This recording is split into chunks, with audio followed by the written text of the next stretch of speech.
everyone. Good morning, good afternoon, good evening, depending on where you are calling in from today. Really delighted to welcome you to October's Business of Alt Protein seminar.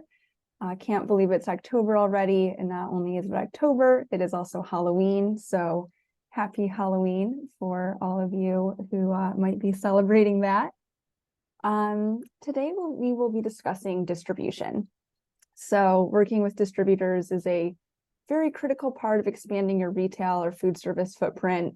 And today we'll really be digging into what distributors are and really how to work with them well in order to maximize success for your brands. Before we get started, I do have a few housekeeping items. One, it would be awesome to see where everyone is calling in from. Ben, I see you're calling in from New York. Great to see you and have you on the seminar today. It's always nice to see the global group of people that tend to join these. Hello, Lisa from Chicago. I'm calling in from Sausalito, California, and I know our panelists are from quite a few places as well. So if you want to say hi to folks, that's always wonderful. And secondly, I do want to introduce the Good Food Institute for those of you who might be new to our work. We are an international nonprofit organization, and we're developing the roadmap for sustainable, secure, and just protein supply. And to do that, we identify the most effective solutions, we mobilize resources and talent, and we empower partners across the food system to make alt proteins accessible, affordable, and most importantly, delicious. I also want to note that this seminar will be recorded. We will be posting this to our YouTube channel. We'll also be emailing all of you a copy of the recording. So if you miss part of this, don't worry, you will be getting this delivered directly to your inbox, along with the slides that we're reviewing later today or early tomorrow. I would also love to ask you if you could submit any questions you have in the Q&A box versus the chat. That just helps us keep track of those questions a bit more easily. You can ask questions throughout the seminar. We'll try to get to them during the seminar, or if not, we have plenty of time for Q&A towards the end. And with that, it is my pleasure to introduce our experts who will be joining us today. First, we will hear from David Benziquin. He's the founder and the CEO of Mission Plant and one of the world's leading experts in the plant-based and alternative protein industry. David has spent the last 15 years advising companies in this sector on their launch and growth strategies. He is a startup founder himself, an angel investor, and the co-founder of Moonshot Collaborative, which is a consumer insights firm helping alt protein companies hone in their strategies. So we will be having an amazing presentation from David to kick off this hour. We will then transition to a panel discussion moderated by David with 4 distributors. They include Mike Schall, who is the president of Pod Foods, Billy Bell, who is a senior business development manager at Dot Foods, Tor Newman, who is the CEO of Ace Naturals, and Aaron May, who is senior manager of UNFI's Up Next program. So you have all of our panelists here saying hello, and we will see them in a little bit after David's presentation. So welcome, David. Excited to have you take it from here. Thank you so much for having me. So I'm going to switch over to the presentation. Can you all see my screen? Fantastic. So first, I just want to say what a privilege it is to be here. I love the work of the Good Food Institute, and I've been privileged to speak to this audience before. So thank you to all of you who are joining us again. I also just want to say what an honor it is to share the virtual stage with my panelists here. Each of them has done amazing work in this field, and I'm looking forward to hearing from them and shining the spotlight on the work they do, which is what we're all here to talk about. I just want to give a little primer on some of the fundamentals of working with distributors to create some foundation for what we'll be discussing.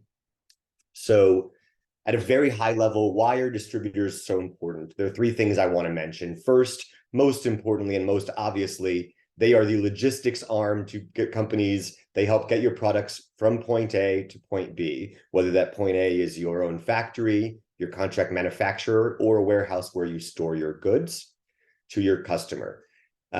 Second, and I should say sometimes they do pick up and sometimes they don't. We'll discuss that. Second, they open up countless sales opportunities that would otherwise be a logistical nightmare Most of you don't have your own fleets, and so they solve for that problem.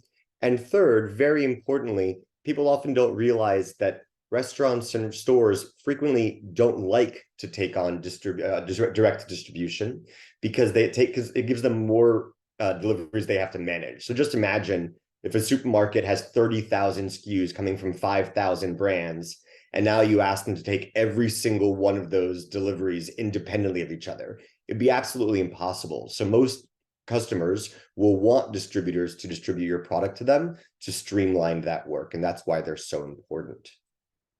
So there are many different types of distributors.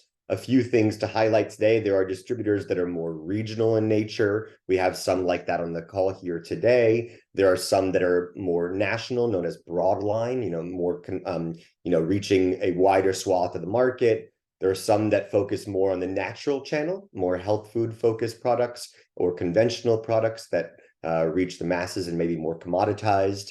And then there are even distributors that specialize in either retail or food service, either selling to stores or to restaurants and non-commercial food service accounts like universities and corporate offices. And then, of course, there are redistributors, which we'll be learning more about today with Billy from Dot Foods here. And redistributors are companies that actually buy your product and sell them to distributors. So we'll speak more about that as well. So I want to highlight some of the things that are important to know to ensure that you're working effectively with distributors. First, and most importantly, distributors have so many companies approaching them to carry their products that they really need to be sure that they're being thoughtful with how they dedicate the space in their warehouse and on their trucks to brands that they're sure will be successful. And so one key factor in making sure that a distributor is willing to consider your business is that you build demand before you come to them. Start picking up some accounts with direct distribution. Start making a case that there's a lot of demand. Maybe reach out to restaurants or stores that they distribute to and get them to raise their hand and say, I'll take this product if my distributor carries it. The more you can show them there's demand, the more likely you are to get their support. Secondly, prepare all the information and logistics required to work with distributors prior to onboarding. I'll be sharing a list of some of the things you might want to have ready, but I make for every brand I work with a spreadsheet where I track every single product attribute and certification, pricing for pound, kilo, case, pallet, and truckloads delivered and picked up. Everything that one would want to know and would need to share with a distributor, I track in one document so that when I'm giving applications, I'm ready to go and it's just drag and drop. Third, really important that you consider things from the distributor's point of view and focus on win-win solutions. There's this belief that distributors are this Goliath and evil part of the industry that are just trying to take our money. And the reality is we have to realize we do not have the capabilities to bring our products around. And these distributors have the abilities to do things we could never do with massive fleets of trucks. And they have relationships that we don't have with a lot of these operators. But most importantly, they are aligned with us because they make money when we make money. That's what's really important to understand. The more we sell, the more happy they are. And so their interests are aligned with ours. And our job is to ensure that we are supporting each other's work, that we plan our pricing so that everybody wins throughout the supply chain, and that we are sensitive to and realistic about their needs. They are surprisingly very tight cash flow businesses. One thing that people don't understand is that distributors often are working on pretty thin margins and very tight cash flow because they're buying product and having to turn it over, and they're not getting paid by customers until later. And so understanding their needs and being sensitive to that is really important. Next, it's really important that you align on expectations from the get. Every distributor has different services they offer. Some do offer a lot of value-add services like merchandising or direct sales, but understanding what they offer and what you're getting with your contract is really important, and having that conversation openly is essential. Next, distributors want to know that you're going to be doing your own sales as well. Even if they have a sales team, you are the number one driver of your own success. Nobody can sell your product as well as you can because you are laser focused on your product and you are the one with the passion to tell that story. And so it's important that you have an internal sales force and or a broker force that can support that distributor in selling through your product.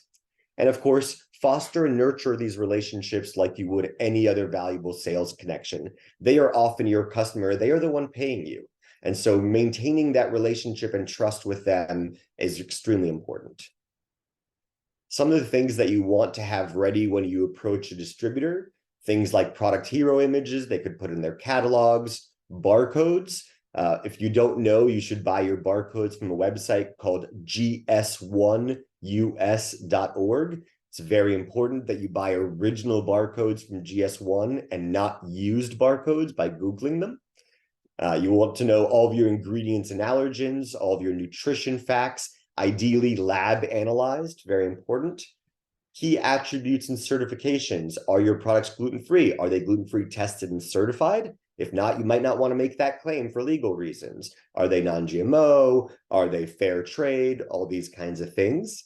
And attributes might be things like, it's low sodium and it's lower sodium than anything else out there, knowing your unique value propositions that make you stand out from the competition. You'll want to know your unit case and pallet weights and dimensions, your net weights, how much actual product is in the bag or box, and then the gross weight. What does the entire thing weigh, including the packaging? They're shipping based on the weight of the box, but the customer wants to know how much actual food they're receiving. The temperature state, meaning is it stored frozen, refrigerated, or shelf stable? Perhaps you'll want to let them know if there's a particular temperature range they need to land in, because they can tell you if that's possible or not. If your product needs to be really deep frozen to ensure that it doesn't come into trouble, you need to make sure they have that capability. Next, your shelf life. If possible, you should have performed shelf life studies, ideally non-accelerated studies, meaning shelf life studies where you're actually checking the shelf life organically through natural deterioration. Pricing, both picked up and delivered. What that means is that distributors will occasionally pick up from your warehouse if it is on a route that they are already traveling, or when you're selling such large volumes that it justifies their coming to you. But typically, they'd prefer that you deliver the product to them, especially when you're starting out. And so you really need to understand what you're going to charge to ensure that you're covering the costs of your outbound freight from your location to their warehouse. And then, to the extent that you can, knowing what kind of marketing support or budget you're willing to put forth to help their efforts would be really valuable. This is a really busy slide, so I'll just skim over it, but some key things to know. When it comes to promotions, distributors, restaurants, retailers are all going to ask you for different kinds of promotions to help you sell your goods. Understanding who is being incentivized by the various promotions is important to understanding whether it makes sense at that stage in your life cycle. So, for example, is it a incentive that's going to ensure the distributor is putting you forward more quickly? Putting you into a premium or preferred vendor status so that they are spending more time promoting your product from the hundreds in their catalog? Is it something that's incentivizing the operator to give you a better space on the shelf, or a more premium placement on the menu, or in multiple dishes? Or is it something that's actually going to drive consumer purchase? Different kinds of promotions have different parties they're incentivizing, and it's important to consider that. There are also different promotions that make sense early or later in your business. Some kind of discounts, even when consumer facing, will incentivize early purchases for the first time, and some will incentivize larger quantities. So, for example, you might have heard of things like discount promos where you're giving a discount to the consumer of 15 or 20% off your product. That is likely going to incentivize somebody to buy for the first time, because you're lowering the barrier to entry. And so when you're early on driving trial and awareness and initial sales of your product, that might be advantageous. Later, when you're trying to increase the value of each customer, something like a buy one, get one offer may make sense, because you'll get existing customers who are already comfortable with your product to increase their sales. But it would not be as effective to incentivize first purchase. Next, there are two different ways that promotions are run. One is called a manufacturer chargeback, and one is called an off invoice. It's important to consider which one you're using. There are accounting implications, which I will leave to your accountants to explain to you about where income is recorded and whether income is recorded or whether it's lower sales are recorded. But there are also implications for whether you are paying the discount on every single unit you sell or every single unit that is sold through to the end consumer. So is it when I sell to you during those 2 weeks, I'm giving it to you for 15% off everything I give you, Mr. Distributor? Or is it you will let me know how much you sold through and I will give you the rebate on that? Very important to consider because it can have huge implications for your money. Inventory, you want to make sure you manage out of stocks. When you speak to your customers, you'll want to know if they're having trouble receiving products from your distributor. And then you'll want to speak with your distributor to understand why that may be happening, if they need to purchase more product, and how you can ensure that you don't have out of stocks, because out of stocks lead to discontinuations. If somebody doesn't have your product on their shelf, they are losing money as a retailer, or if they don't have it in the restaurant, even worse, the menu is quite small. And so you want to make sure you control for that. Next, the flip side of that is that distributors, again, only have so much space in their warehouses and on their trucks. Trying to convince them to buy larger volumes than you are confident they can sell through is going to guarantee that they're going to discontinue you, because you're forcing them to lock up money that they could be buying other things with and to take up space that they won't be able to use. So manage your expectations and their expectations to align the velocities with what you're likely to achieve. And very importantly, and I'm so appreciative that one of our panelists, Tor, brought this up last time when we were discussing ideas for this panel. When you are starting out and you are self-distributing to your customers in preparation for a distributor, you need to make sure that you are selling it at a price that a distributor will have room for their margin when they pick it up. So if I'm selling it for $1 and I want the customer to still pay $1, then where is the distributor's money coming from? Maybe I can sell it for $1.50 so that I can give that 50 cents to the distributor. So just consider those things. 3 common mistakes to avoid, and then we're going to move on to our illustrious panel. First, I mentioned this one before, but it's really important. Build up that key demand before you approach your distributors. Second, some distributors will ask you to sign an exclusive, either national or regional or by channel or short-term, long-term, whatever it may be. It's really important that you understand the implications of that. Doesn't mean you never do it. There may be times where it makes sense. There may be times where you are selling primarily in one channel. Maybe you are primarily a retail business and that's where you intend to stay, but you recognize there are some opportunities in food service that you would only be able to leverage with the support of a particular distributor. And so maybe aligning your interest with them, incentivizing them to really devote themselves to your success there might make sense. But if you're planning on expanding in that channel, you will likely need more distributors. So you don't want to burn bridges by violating contracts or by locking yourselves into things that you can't support later on. And lastly, it's really important that you read what you're getting into, both in the contracts you're signing. Like I said, you need to know what is being promised to you. And in the invoices you're receiving, occasionally people do receive invoices that have charges that were accidentally put there that shouldn't be there, or that there was confusion as to what was expected. Making sure that you are vigilant about reading everything and asking questions when you have any is important. Do so with compassion and with open-mindedness, but it's important that you are thoughtful and protect yourself, because in every contractual relationship, you need to know what you're getting into. And with that, I'd love to turn it over to our panel to have them each introduce themselves. We have incredible diversity of panelists from different parts of the industry. So it's exciting to have them here. I will stop sharing and I will invite my panelists to introduce themselves.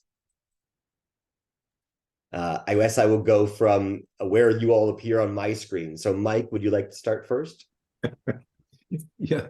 Well, thank you, David. And panelists, it's great to be here with all of you. I want to just acknowledge and appreciate all the professionalism that Billy and Aaron and Tor bring. Each of these supply chain partners plays a very, very critical role to our ecosystem in getting products to the store.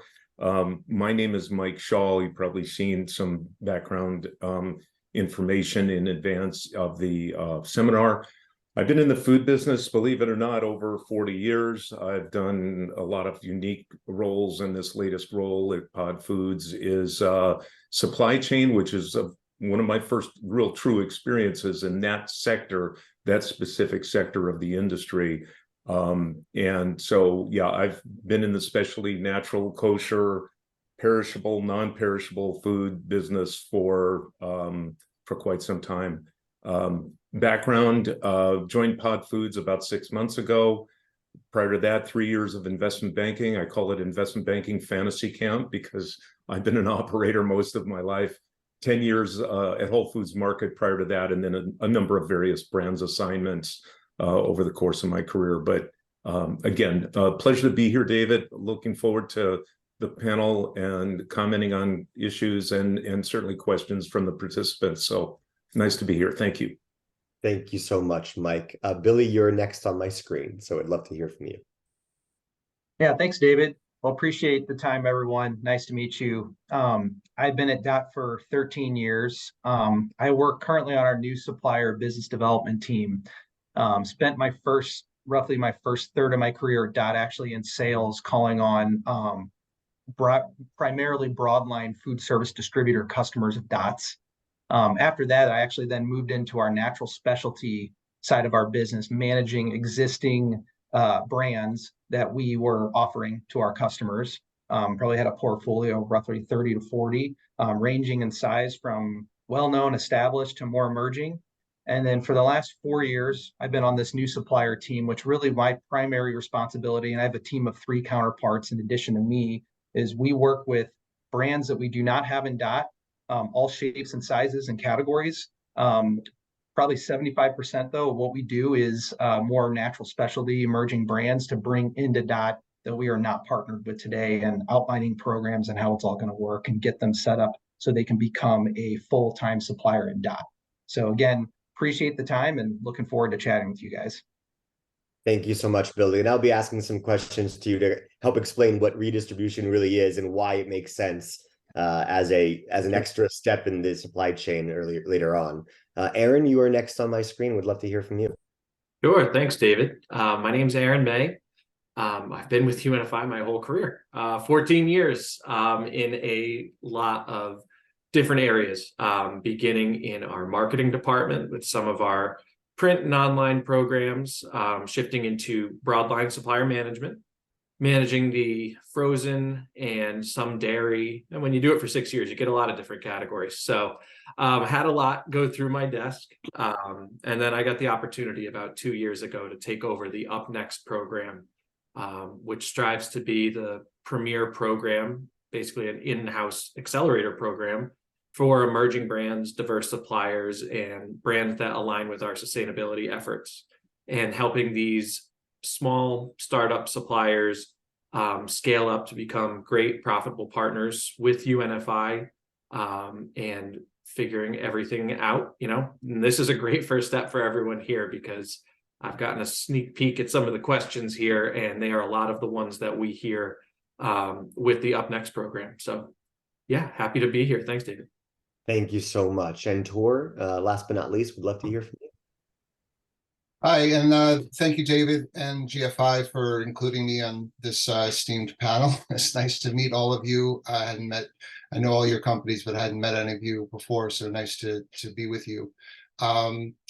I have been in the natural and organic industry for over 30 years, starting out as a juice bar guy back in 1990, and became enthralled with retail, natural foods. Worked in many different natural food retailers throughout New York City, and I was in Virginia for a little while, general manager.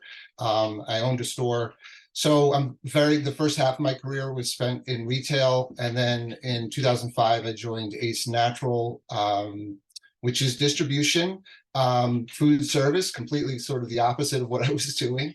But I fell in love with food service distribution, just a lot easier than retail, that's for sure. But still has a lot of its, challenges. Ace Natural is again, natural and organic food distributor, regional, concentrating mostly on food service. We do both food service and retail, but our DNA is in food service. The company started in 1994. I was actually friends with the founder, and then we came together in, like I said, 2005, and have been working with the incredible proliferation of organics and plant-based foods throughout the food service industry, and of course that's always led by retail. Most food trends are, although lately that's been changing. And then I'd say, my current position, when I first started with Ace Natural, there was only 8 people here, and I was doing everything: customer service, sales, buying, everything. So a little bit of everything. And that continues today. We have 60 employees, a small fleet of 18 trucks, and I guess I'm the CEO now. But I am on I am in charge of sales, procurement, and also I'm on the new product sourcing team that deals with new vendors. So we have our way of working with vendors, and look forward to hearing everybody's perspectives and learning more and telling you guys how we work as well. So thank you. Thank you so much. I see that we have one question that in the Q&A section, and Mike has given an initial response, much appreciated. We will continue to review those, and in the back half of the discussion, we'll actually dedicate time specifically to audience questions, but please continue to insert them in that Q&A section and we will review them. In the meantime, I have a few questions to get us started. And so one thing I'd like to ask of each of you is, during the presentation, I mentioned the importance of coming to a distributor with established demand to prove that they will be able to sell your product successfully, that there is a market for your product. And so I'd like to know, what kind of volume do you expect suppliers to be able to move through before they approach you? So you need to know that they will be able to sell X before they come and say, hey, I'm ready for you. What does that look like for each of you? I can jump in first. So with UNFI, we are looking within 6 months to have each SKU in each warehouse moving 7 or more cases per week.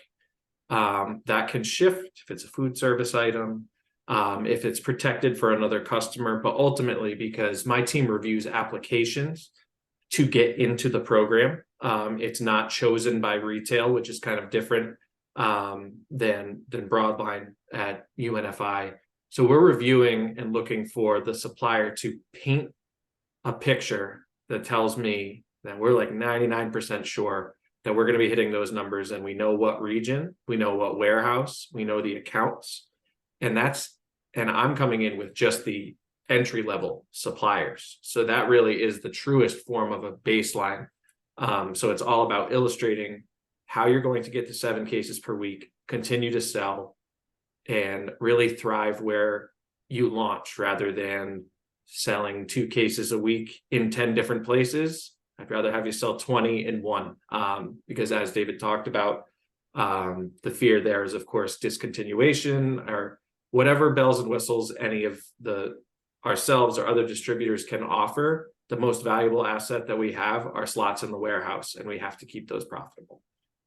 Thank you so much. You brought something up that I would like to comment on really briefly before I pass it on to the other panelists, and that is the importance of understanding that distributors often have different warehouses or different distribution centers, or in some companies, they're called operating companies.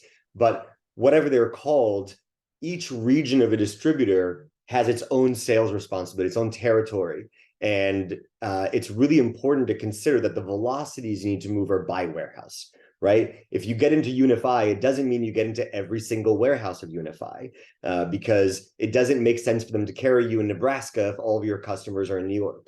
And so really considering, which region you are able to support, and when you're selling, keeping your sales focused in geographically cohesive areas. I really tell people that I'd rather see 10 stores in one city than 50 in 10 cities, because the efficiency with which you can support those sales is so much more possible when you have access through dedicated marketing and resources. You have a built-in audience of consumers already who know about you, and spreading too thin means that distributors aren't very incentivized because your velocities will be lower. It also means that you can't support those accounts as effectively. And so really consider what region you are approaching, and with the distributors, which region you are ready for them to take you into.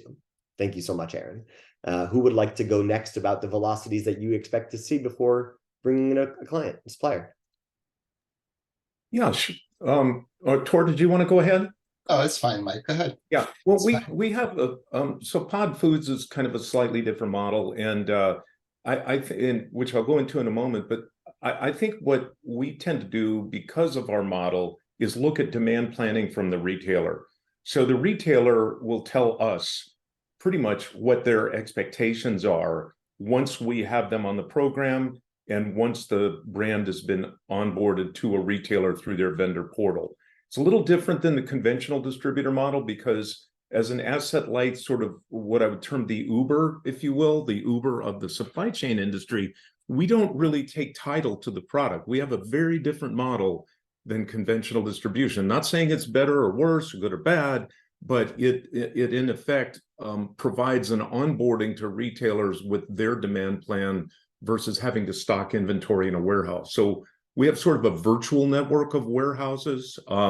And I might add that it was born out of the origin story that you described, David, and Aaron, that you kind of touched on, is the two founders of Pod Foods created a product, much like all of you have created products that are in demand for the marketplace, but they couldn't find a retailer to take the product without a distributor, and they couldn't find a distributor to take the product without a retailer. So that conundrum really elevated their thinking to what is an asset-light sort of marketplace model.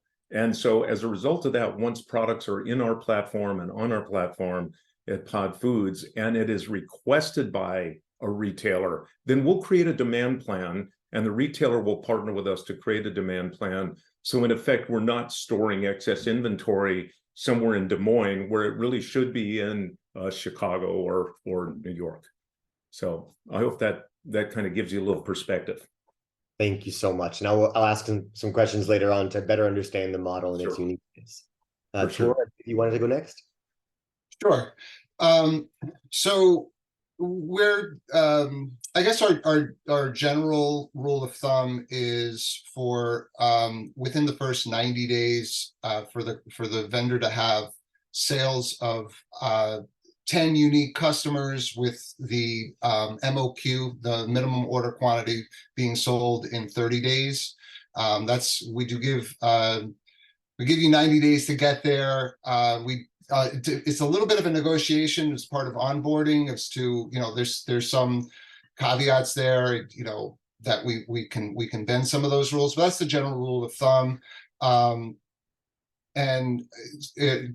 I mentioned the 90 days because we do ask for a 90-day guarantee on sales. So it kind of gives everybody the sense that there's something to be done there.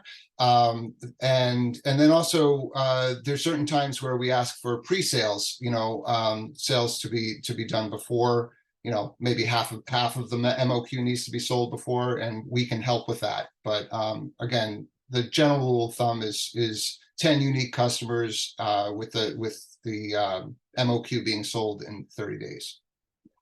And so that might speak to, what we were discussing earlier about the importance that you align your volumes with your distributor, right? Your minimum order quantities that you are selling to them need to be something that you're sure they can sell through. So that's what you're speaking to. I see some additional questions in the chat box. I'd appreciate if you'd all would move them over into the Q&A section.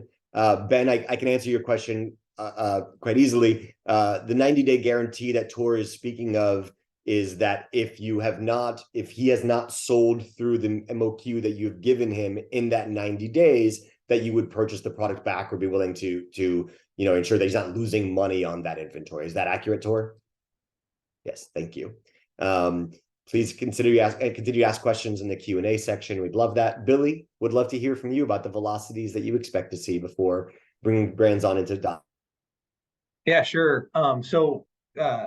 We, as a redistributor, it's a little different because our customer is really these guys, my counterparts on the call here. So we don't sell directly to a store. We are selling to a warehouse. So in most cases, that's a distributor, but we also we'll go to a self-distributing retailer's distribution center too. So when we're looking at potential brands, we're looking at how many different points of distribution they're shipping to already.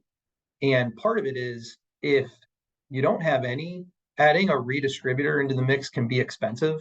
Really, the idea of using us is taking cost out of your supply chain on your most expensive, smallest customers. And if that doesn't exist today, you're basically putting product in our warehouse where we buy, we take title, and that can just get expensive on a small base of business. So 6 pallets a week across the whole country is what we're looking at. But you think about our footprint, we sell 4,000 distributors every week across food service, convenience, retail, drug, you name it. So it's really looking at that whole picture. And if someone's moving 6 pallets a week, and again, you're assuming it's not 6 pallets a week to one warehouse, then typically that's when it's say, hey, we could probably engage here, and we think we could be potentially lucrative to make sense for you. Full truckload a week is our sweet spot, though. And that's why people want to use this. We can buy a full truckload every week, turn product, bring it into our network, and redistribute it out for you. That's the best case. But obviously, on the emerging brand front, starting with 6 pallets and then growing there is certainly an option. It happens a lot with our brands. So that's typically what we're doing. But again, because we're kind of one step back from the supply chain, we're looking at, okay, and that could be, there could be 18 UNFI DCs you have to service, and it's tough, and we might be able to help hub that for you. It could be CVS. So we look at it as a one point of distribution as each warehouse. So Cisco St. Louis would be one warehouse, Cisco LA is another. That speaks a little bit, I think, David, you were saying that, hey, people don't realize that distributors have multiple warehouses. We can help that. We have 13, but you can be in one dot warehouse and access the whole country. And so that's when people will start looking at us as they say, hey, I just got authorized in CVS or in Target, but I got to go to 40 DCs. How am I going to do that? They've spread me across their whole network, but I'm only in 500 stores.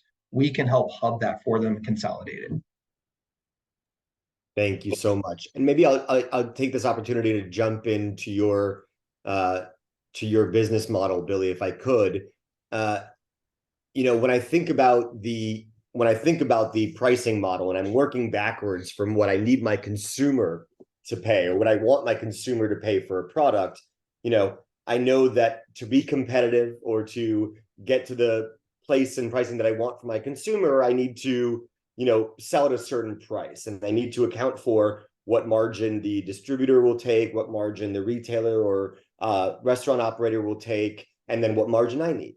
And it would seem that having a redistributor would just add an extra layer in that when margins are already quite tight. So can you explain why somebody would want a redistributor? If I'm already able to sell to some distributors, why would I need you in the mix? Yeah, sure. So, what we specialize in is less than truckload distribution. So if you looked at all the partners we have today, they are varying size. We have really big CPG guys we partner with where we do a bunch of volume, but we're touching a small percentage of our overall distribution. And then we have smaller emerging brands where everything they do is LTL. So it really starts from us learning about your specific supply chain as it stands today and making sure we're targeting the right size customer. So we're not a master distributor where we just say, hey, we're going to buy it, we're going to add a markup, and hope we sell some cases. We're really starting before we do that, figuring out, going back to what I said before, do you need a redistributor? Is there enough small orders? because those get really expensive. And what we would say is if we're looking at, 20 different customers you have, we're probably there might be the really big efficient guys that you don't need us for. We might sell that customer, but you don't need us because you're shipping large orders and it's efficient. So we're looking at, are there enough small orders where if you consolidate, we can then take cost out? And the stuff we offset and how we price ourselves is we're saying, hey, we don't need to talk about what we need to buy it from. We need to understand what you need to sell it for to the distributor, because we're not going to add a markup. The distributor is not going to want to buy it from us if we're a higher option. So they are really looking at us on the distributor side, and we would call that the customer side for Dot.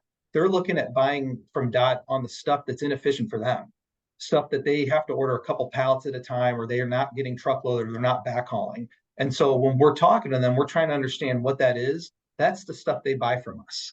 And so we're going to say, hey, they're going to buy that stuff from us. We have to sell it at that price point, that LTL price point.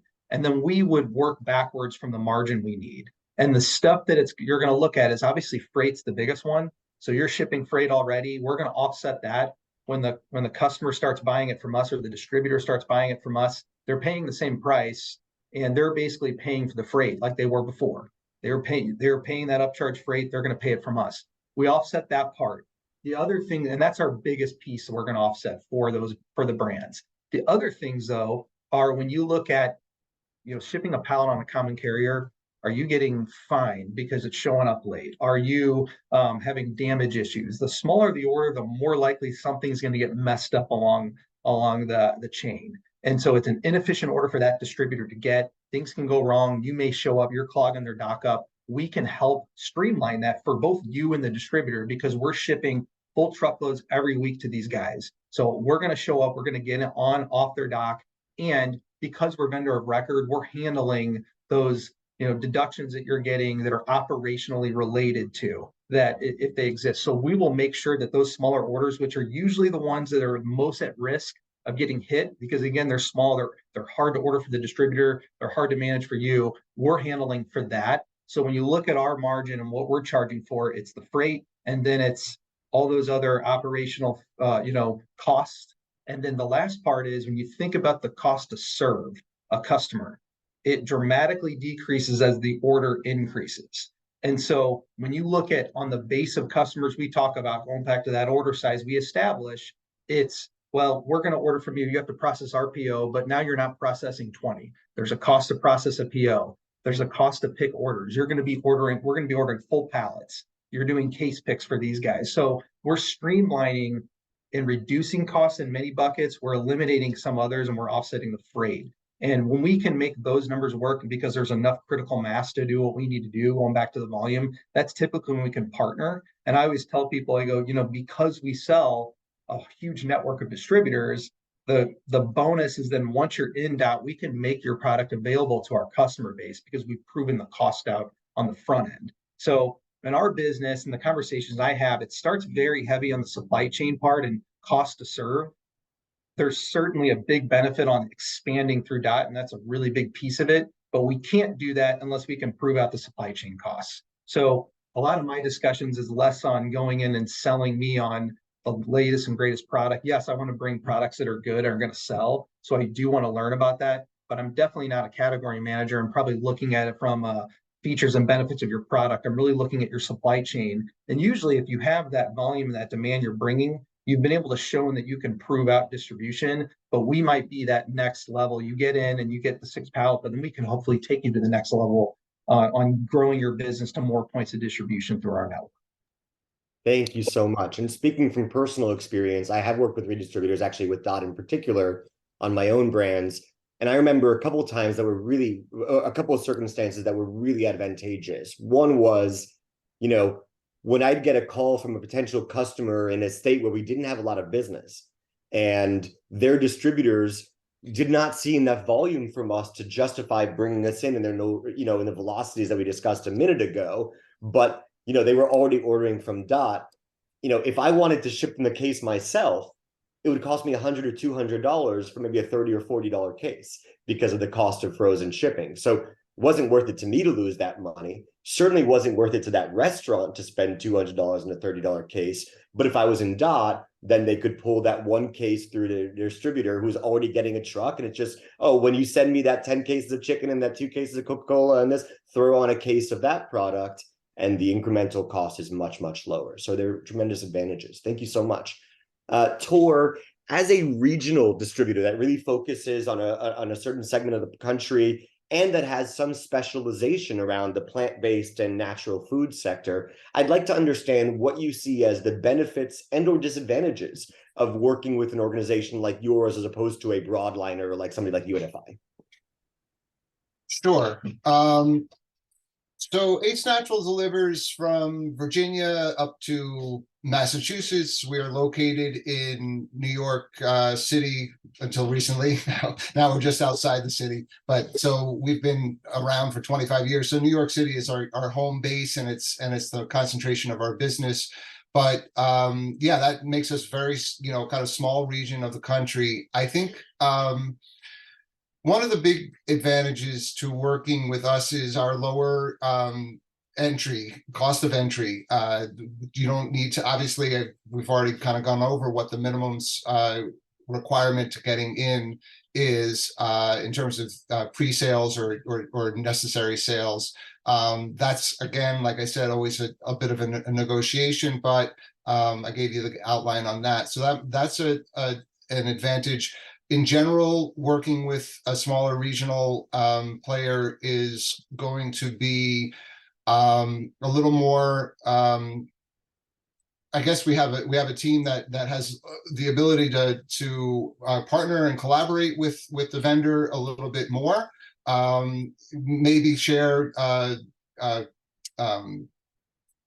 Share customer lists, or tell you where your product might go.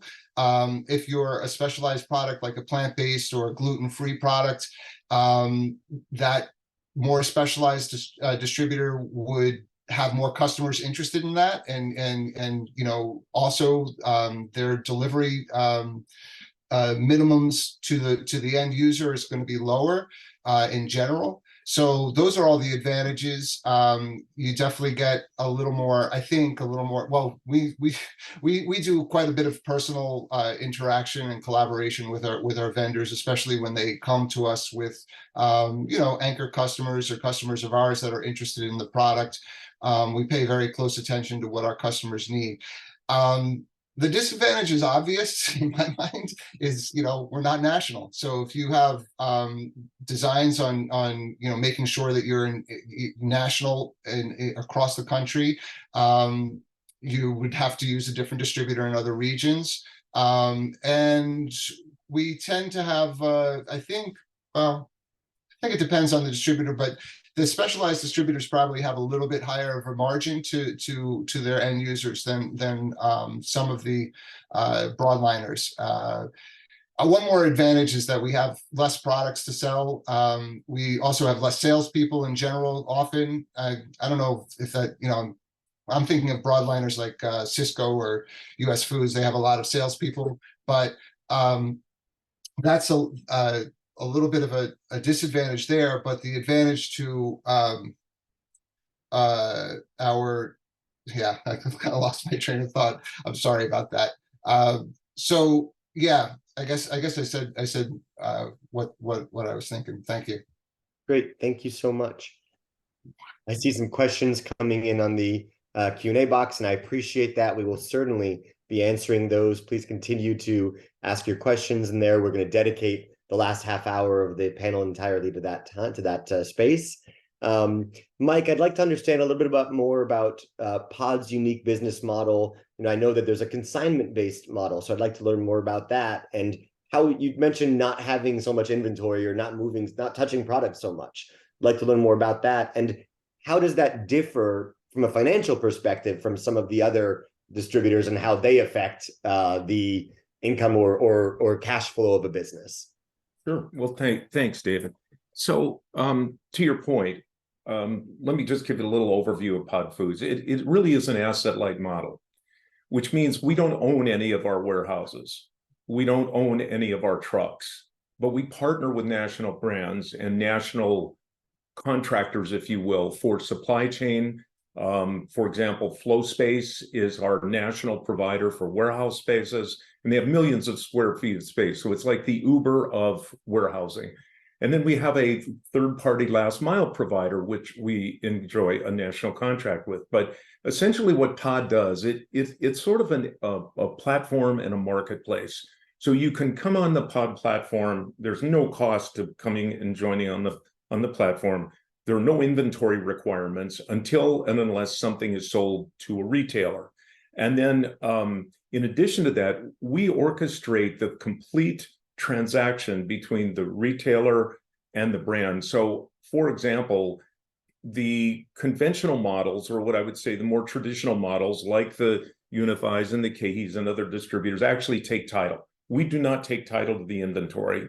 And as a result, we have no deductions. There are some minor charges for pallet spaces in the warehouses, but essentially the relationship between the brand and the retailer is sort of sacrosanct, right? And to that point, the brands actually negotiate their store delivered cost directly with the retailer. I mean, we can get involved, but in essence, that's the responsibility of the brand. So if you look at this as sort of a marketplace for brands, we have about 15,000, almost 20,000 SKUs on the platform now. The vendor can sign up, the brand signs up for no charge, and then they have access to our retailers. Now, the one thing I do want to mention out of respect for our colleagues in the other supply chain ecosystems is Pod is an emerging brand too, right? So we have two systems. We have Pod Direct, which acts like say a fair.com. The products are on our marketplace. The brand fulfills the direct ship to those retail customers, whether it's a 3-store chain or a 200-store chain, and we take an 8% fee. That's it. No deductions, no markups, because we don't own the product. On the Pod Express model, which is a DSD model, more like the UNFIs and the ACEs and the DOT programs, that's actually a model where we consolidate all those brands on a pallet in our virtual warehouses and then ship that last mile to the back door of the retailer. And so we are emerging in that sense, and that we're growing our platform of retailers and chains that use Pod Foods, but it is by no means the substitute for conventional large-scale distributors. In fact, I kind of view the business as an on-ramp, right? Because if we can onboard and help emerging brands on board, then when they grow big and strong, if they choose to go to a UNFI or they go to another customer or vendor partner, supply chain partner, that's terrific, because for every one of these brands that comes on the system, there's 100 more, as you all know, that require some nurturing and growth. And I also will say, just as a matter of point, I am probably the token vegan on the panel, so I have a real appreciation for plant-based activity and the challenges that are sort of endemic with the plant-based categories now. Does that answer your question, David? Yes, thank you so much, Mike. I really appreciate it. Sure. Aaron, I do have a question for you, but before we get there, something that Mike just brought up is making me want to jump to another question for the whole panel, if that's okay. Go for it. That was, I touched earlier on what Tor had shared with us last week about the importance of making sure that you leave enough room for the distributor. So how would you recommend, and this is for any of you, how would you recommend that brands consider, how much room should a brand leave? If I'm selling, if I know what my costs are and I know what I want my margin to be, let's say I make my products for $1 and I want a 40% gross margin, so I'm going to sell it for $1.60. For those who don't know why a 40% margin on $1 is $1.60, please go and read about the difference between margin and markup. It's extremely important. Really, really need you to know that difference. Margin versus markup, big difference. You don't want to leave money on the table. So if I'm going to sell my products for $1.60 and I need to make sure there's room for the distributor, what should I charge the direct customer? Should I charge them $1.60, $2, $3? How should I consider that? Who would like to answer what kind of buffer I should leave in there? I can give it a crack.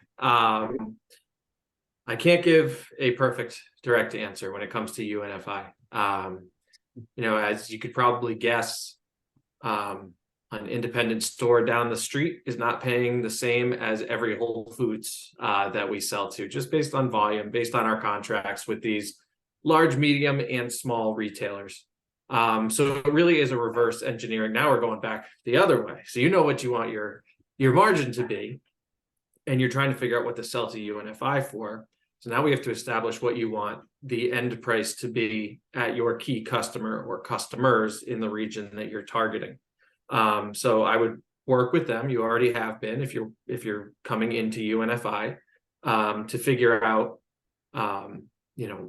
what kind of promotions they're going to expect, because you basically, with us, you have fees and off invoice promotion right off the bat for activation and for new items. And then if you're providing an EDLP or some other program at the shelf, that will also be billed back through UNFI. So it really is going in, and you have just about every variable that you need to figure out what that first price should be to the distributor. It's not an easy formula, and I would lean on those who have done it before, and even lean on us to an extent, because ultimately we're trying to sell your product to our mutual customer so it can be on shelf, price to move. But at the same time, all three of us need to be profitable on it. So you get a lot of variables, and then finding that last one is once you find out as much information as possible. If I were designing my pricing waterfall for my brand or for a client of mine on the consulting side, meaning I wanted to say, you want to get to the consumer here, leave this for the distributor, leave this for the retailer or restaurant, leave this for yourself, what is a number that I can plug in as a typical or safe range that you'd want me to put in for distributors? I can.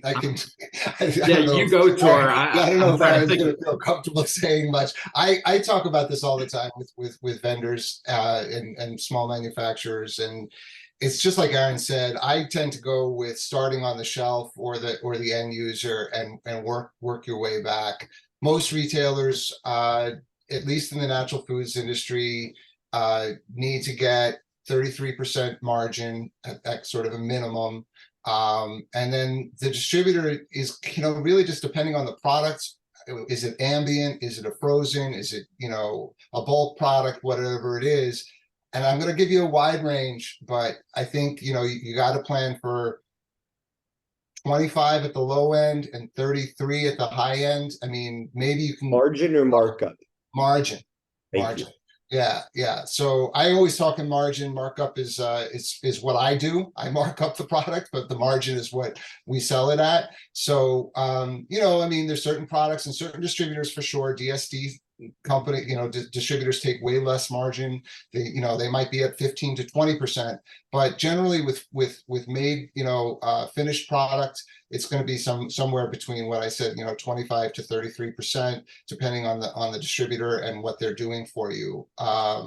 So, I just always caution manufacturers to think about what is going to sell on the shelf. It's going to be $2.99. Okay, I got to take 33% out for the store, and maybe in a supermarket it's a whole lot less. It's probably only 20 or 25%, depending on which category you're in, and then the distributor's going to get 25, 30, even sometimes 20. But you got to have that range. And I always tell the folks that are selling direct to restaurants to take as much margin as possible, because the hard part with ingredients and instead of finished goods is that the restaurants, they need to double their ingredient costs, double, triple, sometimes even quadruple their triple costs, because their ingredient costs, because their labor costs are so much higher. That's a huge part of their business. So they have to pay for the folks who are making the product.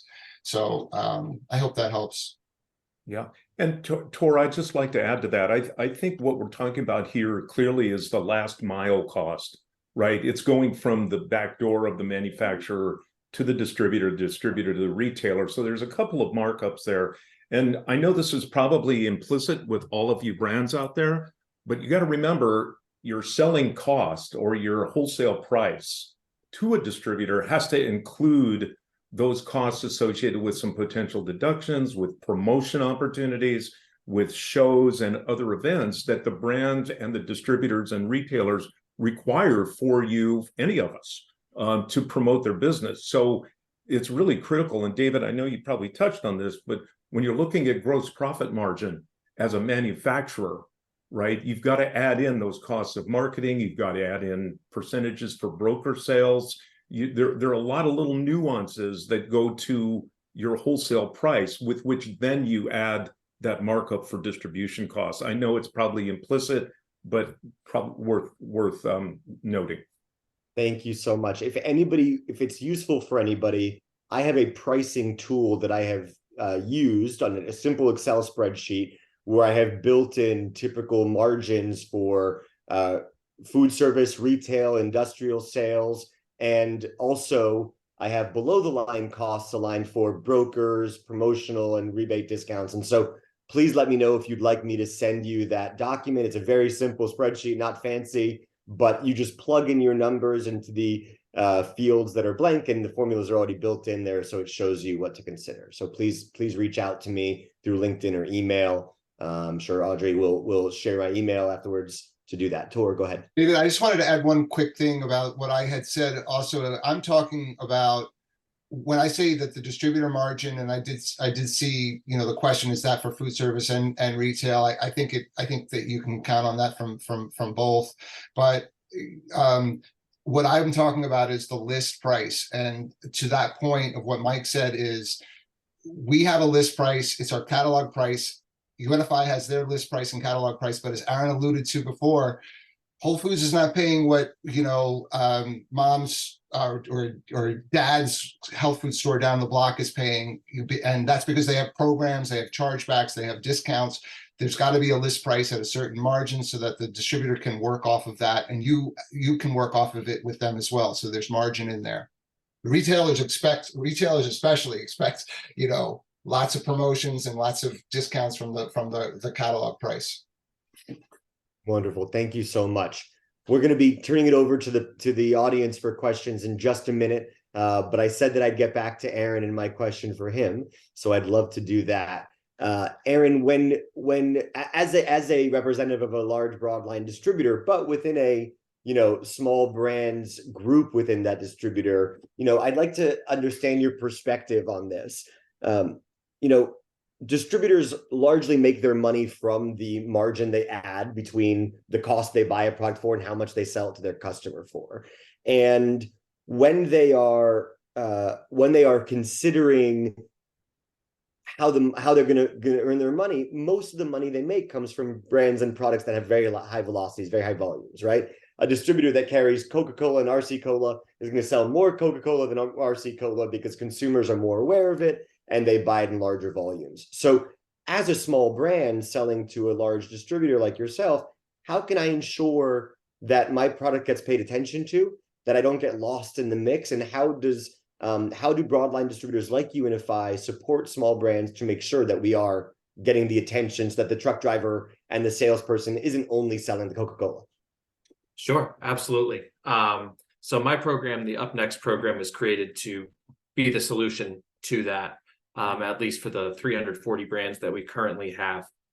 So basically, we are trying to take these brands that align with our values that we do believe have the people and the product behind it to get up to that level. Maybe not Coca-Cola, maybe not even RC Cola, but that we can start doing some really significant business with. And so we're getting pulled in all directions. Obviously, I'm sure our accounting team would love if the only product we sold was Coca-Cola, put it in every slot and push it through that way. But realistically, we need to keep our customers happy. And this program answers a lot of needs in terms of, I've sat with some of our largest retailers, and just in that face-to-face meeting and be able to present 10 brands from someone who's pretty neutral. I'm from UNFI. I'm not incentivized on this sale. Like, it could be this or it could be that. You're buying something. And by doing that and bringing some credibility, we're able to check a few boxes for the customer. And when the customer is happy, they're keeping or increasing their contract with UNFI, and we're selling in more products and more space.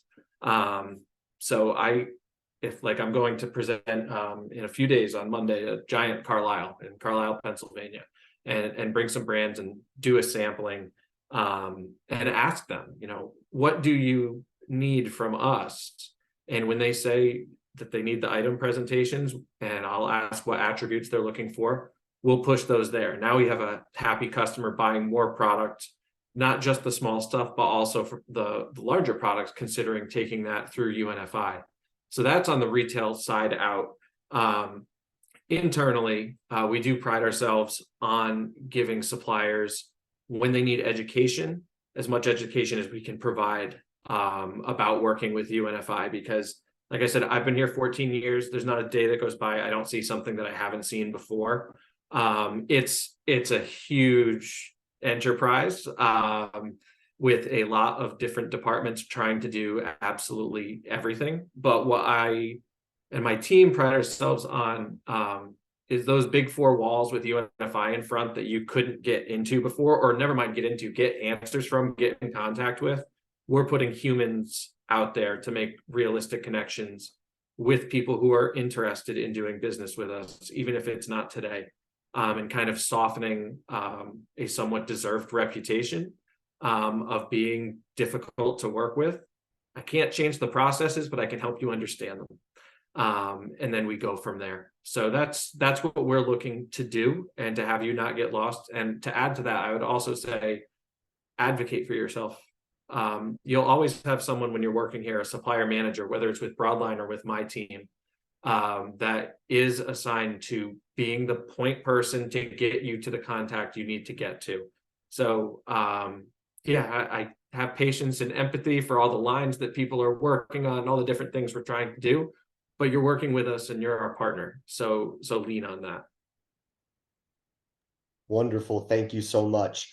Since you mentioned that you see yourself as a partner to the brands, and that you want them to ask you questions, I'll turn it over to an audience question, which is how can folks reach out to each of your organizations? What's the best way for them to contact your organization, to have that initial dialogue? For me, UNFI up next at unfi.com. I'll drop it in the chat right now. Thank you so much. I can speak to that real quick. First off, anyone can reach out to me directly if they want to, but we do have our website, .foods.com. There's a tab that says supplier. Click on that, and there's a form. And it is a form that we monitor every week. So it's not going into a black hole. Like I said, we have a team of 4 people. I'm one of 4. And we look at that every week, and we do respond to it. We get a lot of inquiries on it. We've been kicking around how to do that best, but if it goes on the form, you're going to get an answer, and we will call you back instead of a call to kind of vet what you're looking to do, for sure. So, but I'm happy. I don't know if anyone has contact information, but if there's a way to get that out, David, after you can share my information or LinkedIn me, and I'll respond. Thank you so much. Tor? Yeah, I'll just say, similar to what Billy said, we have a form on our website, acenatural.com.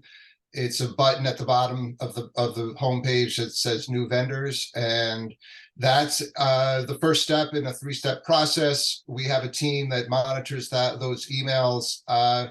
We do not guarantee that we'll respond to that. We have to make sure that we have a very small team doing a lot of different things. So if we're interested, we will approach the vendor for step 2, getting samples and pricing, and then the third step is and in between step 2 and step 3 is a sort of a negotiation of how we're going to move forward, and then step 3 is actual onboarding, and we do that through a portal, that uploading documents and whatnot. So thank you so much. I'll just call out that Kimberly from GFI has just shared in the chat that a follow-up email will be sent out to everybody with information on how to reach the organizations. Okay, wonderful. I'll turn it over now to some of the questions we have coming in, and for anybody who hasn't gotten a chance to add theirs, please add your questions to the Q&A section. We would love to hear from you and answer whatever we can. So I'll go to them in chronological order. Eitan Darwish asked, what challenges do you see currently with the alternative protein category? Have you seen vegan as an attribute negatively impact velocities? I'll start with that one, David and team. So, clearly plant-based projects have hit a little headwind in the last couple of years. And I think most notably due to the fact that there is this perception of processing and over-processing of some of these concepts. I think also that the audience during pandemic was more dialed into those sensitivities surrounding sustainability, supply chain, and all of the noise around that. I'm thinking now we're coming out of that plateau. We're seeing a lot of innovation in plant-based foods, plant-based cheeses moving to, so for example, olive oil-based cheeses, and just the improvement in fundamental processing, minimally processed plant-based foods. And depending on the category in the store, at least in Whole Foods and Sprouts and some of the other natural foods retailers, and again, I would also defer to my colleagues, Aaron and Billy, but I think there is some more energy now coming out of a sort of the doldrums, but it is very category specific. It is, dialed into where consumers are choosing their meal occasions, whether they're snacks or whether they're main meal, and even ready to eat. So on the perishable side. So I'm bullish. I'm biased, but I'm very bullish on plant-based foods. And I think the best is yet to come from many of the brands that are probably listening in on the call. Thank you so much. Oh, go ahead, Aaron. Yeah, I want to echo what Mike said. I am bullish as well. We learned a lot and are still learning a lot from coming out from the pandemic in what people want, in what can be in stock. I noticed, this is obviously a very micro example, but I noticed it in my house when we're using gentle kitchen cleansers and different products for the environment and everything. And yeah, March 2020 hit, and let me go see how much Lysol I'm able to go grab and stuff into my cart and get home and start bleaching the whole house. But we have moved back to what we feel comfortable with and trying new products and things like that. So what I do see, I know there was a comment in there about vegan. I cannot comment on velocities that I've seen. I honestly just haven't studied that as much. But I do find that people are pivoting to marketing to plant-based rather than vegan, even if it means the same thing, looking to capture a flexitarian market that is growing with Gen Z and also some of the younger millennials, where they have that option. And certainly, I think there's more to learn about we over processing and basically where people want to see this sort of technology. But I think time will tell, but it's going to sort itself out. I don't think it's regressing. I think it might be figuring its play in the market rather than, you see just how far natural has come, which ironically comes through the disappearance or shrinking of an allergen set or the natural food set, because now it's just merchandised with everything else that's out there, and competing against those broadline, mainline sort of pantry staples or cheeses, and now they're merchandised together because it is so popular. So I see that as a real positive. Great, thank you so much. Oh, go ahead, Tor.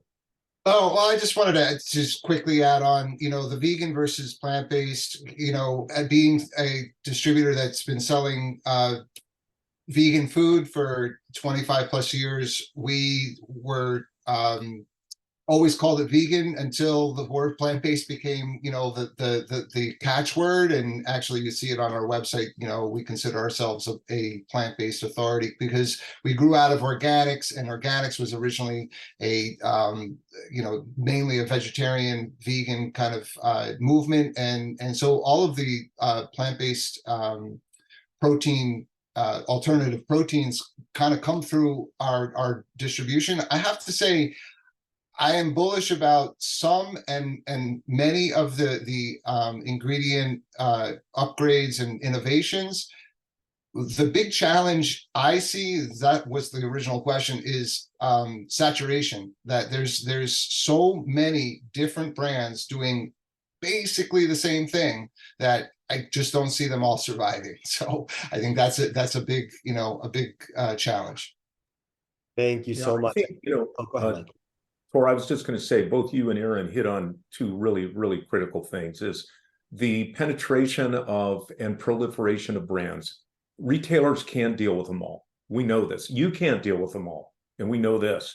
So there's this natural sort of Darwinian approach to brands that are promoting effectively, that have meaningful, tangible benefits. Like I'll just call out Good Planet Foods, for example, and them evolving from coconut oil-based product to olive oil-based product. Phenomenal innovation in that space. But the other thing I think that you mentioned is the V word over the years has caused a lot of polarity, a lot of consternation. And so we're seeing two things. In food service, people want options to protein, and they're very willing to pay, but they want those foods to taste really good. So if you're going to make a faux bacon, it better taste like bacon, even if it's made out of seitan, number one. And then number two, toward your point also, is that we're seeing a lot of innovation at the food service level that migrates to CPG as opposed to the other way around.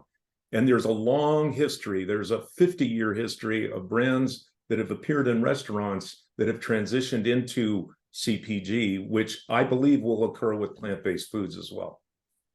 Great, thank you. I also want to mention, and I know we have a lot more questions to get to.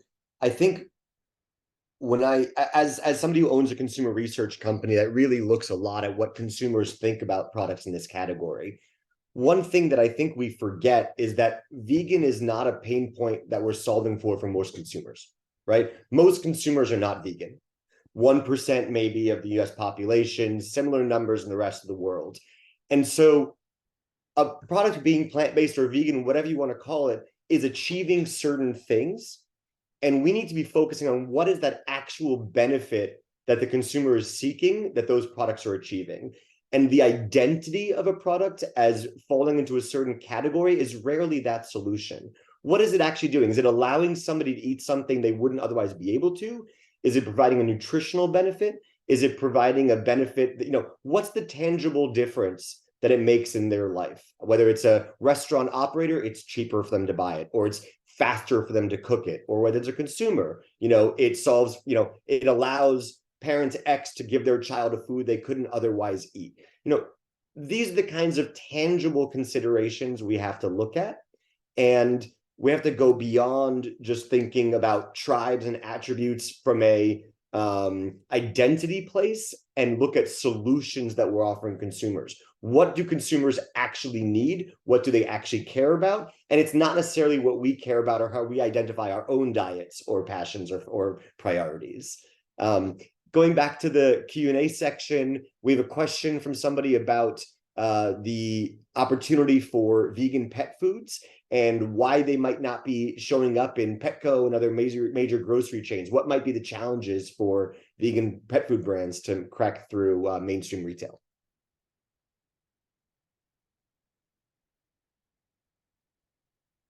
Anybody work in the pet foods? Anybody buy pet foods for their businesses that want to talk about this? Well, I used to be a pet parent. I'll always be a pet parent, but I think that some of the work that I've been seeing in pet care, in product development, is not only plant-based, but they're adaptogenic. There are a lot of, David, to your point, attributes that people are seeking for their pets the way they would for themselves. So they're like cordyceps, benefits and features from mushroom additives and a lot of different unique products, I think there is a enormous opportunity in pet care for plant-based foods. And perhaps it comes down to making the case for what benefit it creates, right? Is plant-based, or can we show evidence that plant-based is resulting in dogs or cats or whoever that have, fewer gut issues, or that live longer, or that are more, that have whatever benefits they have, right? It's the same thing. How they benefit. We're working with actually several natural foods retailers, but one in particular category review had amazing pet care products that are absolutely flush with attributes that you would think, and even pet pharma, right? Pet supplements that are emerging. So I would say for brands that are interested in exploring the vegan pet care product or plant-based pet care, there's a tremendous opportunity. It's an unserved white space right now. Thank you so much. My question, I'm not an expert on this. This is more personal thought, but I also wonder, and I don't know the answer to this, but where the vets are on this, because there's certainly a lot of people, I'm sure, that go out there and are going to buy they're going to go buy the best, what they think is the best quality pet food they can. But a lot of people are going to do what their vet says, just like you do with your doctor. The vet's going to make recommendations on what to buy and what not to buy. And, most people are going to go off that. So I think if you're getting traction there, I would imagine that would drive a lot of behavior from the consumer, because their vet's telling them, hey, you should consider this. Yeah. And Billy, that's a really interesting point, because a lot of pet food is regulated by USDA, right? Because there's so much protein in it. I'm not sure what the regulatory is on some of these ingredients, but I will tell you, whether it's pet or human, food has to taste good or it's not going to get eaten. Thank you so much. I don't want to extend this too much, but really it's more from a personal, just like Billy said. I think, that I've been a dog owner for many, many, many years. And I think that it's the education, if that is the right thing for animals to be doing, is also eating plant-based and vegan, just like we do. I don't necessarily believe that. I'm not really, but I also haven't educated myself, but I've heard vets, just like Billy said, say just the opposite, that they need that animal protein. But I think that's where to start is with the science of improving the pet's health, because Lord knows there's a lot of expensive pet food out there. So that's really clean and really good stuff, but not vegan. So thank you, Tor. So I have a few more questions here. We don't have too much time, so I want to make sure we get to these. Somebody asks, what is happening with the highly competitive plant milk category and with plant-based cheese? How is competition affecting some of the smaller producers that may be less well-funded? In such a competitive and saturated category like that, how can brands stand out? Go ahead, Aaron. Okay. I managed this category for a while, so go about 18 months back. It's never been harder to do it because so much capital has come into that game. Like it's so well funded now. So it has to stand up. I managed it for I think 4 years, and I can't really speak as much to the past 18 months, but it started with functionality and taste, and it was a race for pretty much anyone to come in, and this one melts at this point and it melts naturally, and this one has this flavor and there's no aftertaste. Then a few raised up from that and started to get it right, and this is just on the cheese side, and now it seems to just be a race to I forgot the category we were talking about earlier, but not all retailers can consider all brands, so that Darwin effect to these brands may start to come in. So I would say it would be to really stand out or have a new benefit that the other guys don't. Coming out with another Miyoko's or a Violife, there's already Miyoko's and Violife. You need something that goes beyond that with an added attribute or better taste that is easy to prove and justify why there's room for your brand in the market. Yeah, I would just say I agree with you, Aaron. And on the plant milk side of the business, as we all know, that has been flush with promotion dollars. It's a share battle among a handful of large brands. There hasn't been a lot of innovation in that space yet. I think again we're going to see another iteration of plant-based beverages, and in the form of either nut milks or other forms that are grain-based milks. Not sure about camel milk yet. I think the jury's still out on that. But the reality is, for plant-based beverages, I think that it's been a promotion battle. Oatly went public and spent a lot of their money on promoting, as I'm sure you all know, in the distributor world. But at the end of the day, the consumer, much like the plant-based cheese category and other plant-based protein substitutes, I think there's going to be a migration to a handful of brands, because it depends on where the retailer is going to see success with their consumers. So if their consumers are going to be more flexitarian oriented, or they're going to move from the conventional proteins and conventional dairy milks to plant, it's got to play into their strategy. And that's where, I guess, sort of follow the money. That's where the business is going to be going to, is where brands can invest with retailers to drive their strategies, and not necessarily just be out promoting and giving away product. And I think in categories like that, there may be an opportunity to consider, that retail may not be the first place to go with a product in a category that is so saturated, right? I mean, it's extremely, extremely competitive to get onto the milk shelf right now. But if you have a product that is a better foaming, or that imparts a better experience in coffee, or that melts better on pizza, it may be more beneficial for you to go through food service and establish a cult following of consumers by putting yourself forward through those partnerships with restaurants, and then building enough of a following that when you go to retail, you already have that demand. That may be a great way to utilize the innovation that's available in food service, and leverage those tastemakers, those chefs, to celebrate your product for consumers. I know we have just a couple more minutes. So we have somebody who asked about the difference in managing relationships with retailers when you're going through a distributor versus when you're going direct. How do those relationships change?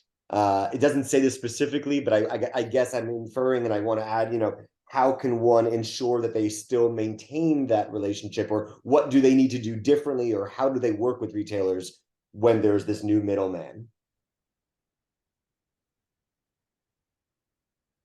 I'm happy to jump in. With us, you meet your retailers, and they're going to tell you where they prefer to get your product from, which launches our relationship. That's the most common way that someone comes into UNFI. It's retail back. So what you do, or what you can do, you should be in contact with both, should be looking for more opportunities to sell more at your account, and to sell to more accounts where you're available. As far as fundamentally affecting how you work with your retailer, I think the biggest change was you're probably going to get to know if it was with the UNFI account manager for the retailer. They're a little more accessible, they're more bonused and incentivized to make sure that your products are doing well, being distributed by UNFI, and safe in our product mix. So it kind of just adds a new person. And then on the other side, on your supply side, you have that supplier manager who works in concert with your buyer and the sales team. A lot of what you're going to be doing day to day, no matter how many people we employ, is going to be between those three folks, and then growing as you get more accounts and meet more sales managers. Thank you so much. Sure. We had a question on here about which narrative is most important for vegan food companies to deliver: health, ethics, or environment. I'm going to take this one. So because I do so much consumer insights work on this space, of those three, health, ethics, and the environment, health is overwhelmingly the priority for consumers as to why they may choose plant-based or vegan products, followed by sustainability, and followed lastly by animal welfare. I will say, though, that even within those items, we have to ask if those are the actual attributes and pain points you're solving for. For example, health can mean a lot of different things to different consumers. For somebody over 50, health often refers to weight loss, heart health, and longevity, and diabetes and cancer prevention. For somebody under 25, health can have to do with mental clarity and acuity. It can have to do with, vitality. And, for everybody, it has to do with gut health. So really understanding what's the actual problem that consumer has that you're solving, and being healthy, being sustainable, being high welfare as a general concept is still pretty elusive and is hard to define for most consumers. There are different metrics by which to measure if something is more or less sustainable. So it's important to consider that. I believe we are unfortunately out of time for questions. So I will invite over Audrey to close us out. Yeah, thank you so much, David. Thank you so much to all of our panelists. This was an amazing discussion. We all learned a tremendous amount. Just a reminder to everyone, we will be sending a copy of the recording to all of you who attended. We have several links, emails that we will be including in that, so you will have access to all of these great resources that should be going out later today or tomorrow morning. Also, please stay tuned for our November Business of All Protein seminar that will be held on the 15th. And we will be discussing all things upcycling and how you use side streams effectively in your all protein business. So thank you. Hope to see you in a few weeks and really appreciate all of your time today. Thank you so much, everyone. Pleasure Thanks, to speak with you. everyone. Bye. Don't worry, everybody. Thank you. Thank you.